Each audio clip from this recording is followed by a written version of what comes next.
Hi అండి, అందరికీ నమస్తే. Welcome back to our channel. అందరు ఎలా ఉన్నారండి? బాగున్నారు కదండి. నేను కూడా ఏదో ఇలా ఉన్నా చూడండి.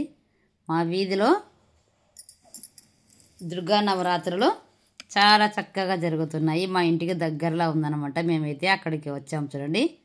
ఈరోజు శనివారము 2025 సంవత్సరము 6వ రోజు అన్నమాట. ఈరోజు 4వ రోజు 5వ రోజు వచ్చాను నేనైతే. ఆ వీడియోలు కూడా మన ఛానల్లో ఉన్నాయి, చూసేయండి. అమ్మవారు చూడండి, సింహవరాజం పైన సింహవాహిని అయి ఎంత బ్రహ్మాండంగా అయితే అమ్మవారు మనకు కనిపిస్తున్నారు. కింద చూడండి కలశానికి పూజ చేశారు. పక్కనే కూడా ఒక చక్కగా అమ్మవారి రూపం పెట్టేసి అయితే జడ వేసి అమ్మవారికి ఎంత చక్కగా వస్త్రాలంకరణ చేసి చాలా బాగుంది చూడండి అమ్మవారు అయితే.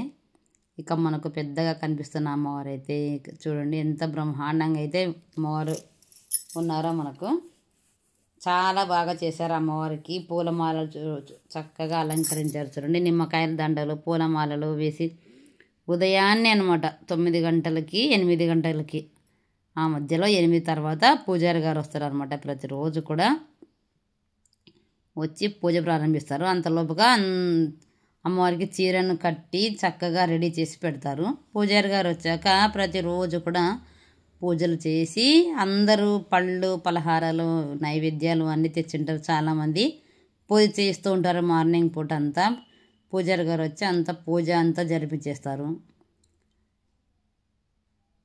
ఇంకా సాయంత్రము 6 గంటలు కాగానే మళ్ళీ పూజారి వచ్చేస్తారు. ఇంకా భక్తులందరూ కూడా అందరూ చుట్టుపక్కల మా కాలనీ చుట్టుపక్కల ఉన్న వాళ్ళందరూ కూడా ఇక్కడికే వస్తారనమాట. అందరూ కలిసి చందాలు వేసుకొని బ్రహ్మాండంగా అయితే అంగరంగ వైభవంగా అయితే మా వీధిలో జరుగుతున్నాయి అమ్మవారి నవరాత్రులు. ఈరోజు చూడండి అందరికీ పెద్దవాళ్ళకి అందరికీ లేడీస్కి మ్యూజికల్ చైర్ గేమ్ అయితే కండక్ట్ పెడుతున్నారు చూడండి. నిన్న లేదు మొన్న అంటే 4వ రోజు చిన్నపిల్లలకి పెట్టారు, మ్యూజికల్ చైర్ ఆడారు. ఇంకా శుక్రవారం రోజైతే కుంకుమార్చన పూజ జరిగింది. ఈరోజైతే పెద్దవాళ్లకు మ్యూజికల్ చైర్స్ పెట్టారు చూడండి. ఒక్కొక్క రోజు ఒక్కొక్కటి ఖచ్చితంగా చేస్తున్నారనమాట. 6 గంటల నుంచి పూజ మొదలవుతుంది. 6 గంటల నుంచి పూజ మొదలయ్యి ఇంకా 7:30 8 o'clock అయినప్పుడు ఏదో ఒక కార్యక్రమం స్టార్ట్ అవుతుంది అనమాట. ఇంకా అదంతా దాదాపుగా ఒక 1 hour 1.5 hour పడుతుంది. ఇంకా డాన్స్ ప్రోగ్రామ్స్ సాంస్కృతిక కార్యక్రమాలు అలాంటివన్నీ ఉంటాయి.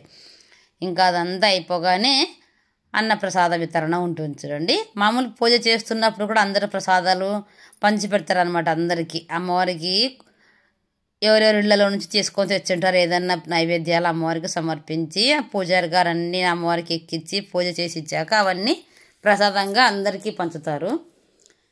ఇంకా దాని తర్వాత అయితే కార్యక్రమాలు జరుగుతాయి. రోజు ఒక కార్యక్రమం జరుగుతుంది. నెక్స్ట్ వచ్చేసి ఇంకా అన్నప్రసాదం జరుగుతుంది అనమాట. అన్నప్రసాదం అంటే మళ్ళీ ప్రసాద వితరణ అనమాట. ప్రసాద వితరణ అయిన కాడి తక్కువేం పెట్టరు, బాగా ఫుల్గానే ఉంటుంది.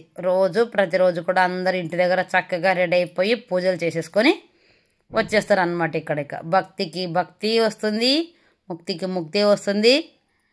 చిన్నపిల్లలకు కానీ పిల్లలకు బాయ్స్ కానీ ఎంజాయ్మెంట్కి ఎంజాయ్మెంట్ ఉంటుంది. అందరూ కూడా కలవడం వల్ల ఈ విధంగా అయితే చాలా హ్యాపీగా ఉంటుంది. నేను కూడా ఇన్ని సంవత్సరాలు నేను కూడా ఎక్కడికి బయట చూడడానికి వెళ్ళలేదనమాట. ఇప్పుడే ఒక 3 years అయింది అంతే.